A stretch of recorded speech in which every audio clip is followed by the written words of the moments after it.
Galatians 3 verse 4 is a very passionate verse wherein Paul actually declares the how true the gospel is.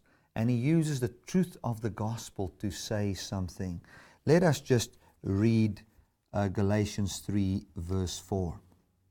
It says, "Have you suffered so many things in vain, if it be yet in vain?" Let me read it again. "Have you suffered so many things in vain, if it be yet in vain?" Now, that is a difficult passage to understand, and most commentaries basically says that that is a sign of hope, wherein Paul says, well, have you suffered so many things in vain? And then he says, if it yet be in vain, means that Paul is actually saying, well, he still believes that they have not suffered in vain. I don't see it like that. I see it a little bit different. What Paul is saying is, have you suffered so many things in vain? So he's saying that you did suffer a lot for the gospel, but the fact that you were persecuted and suffering for the gospel is now for no reason, because you've turned away from the gospel.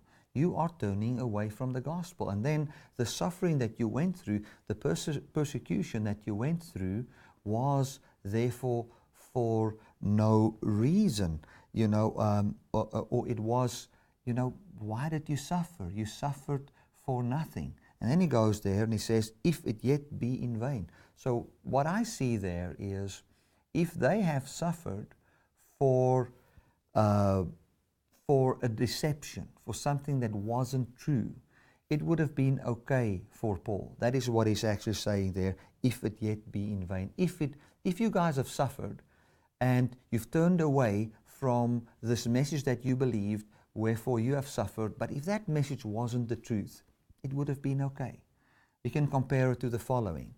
If the people in Galatia believed that there was a blue polar bear in the North Pole, by which, should you believe on that polar bear, that you would be saved, and they suffered for that and were ridiculed for that, and they turned away from that, then they suffered for no reason, because they've turned away from it. But if it was for such a lie, it is still okay. So what he's saying is, the fact that you suffered and turned away is not a good thing. And it would have been better if what I've preached to you was a lie, but now in this case, it is not a lie, it is the truth. Let me read it again. Have you suffered so many things in vain, if it be yet in vain? So, I hope you can hear what I'm saying. To me, this is a very difficult passage, and that is the way I see that. It's like the Apostle Paul was coming to say, listen, you are turning away from something. You have suffered and now you're turning away. I've basically worked for no reason in this case. I hope it is not going to go on like that, but if the suffering could have been in vain, if it could have been that you have turned away from a lie, it could have been good, but now you are turning away from the truth, and that is devastating.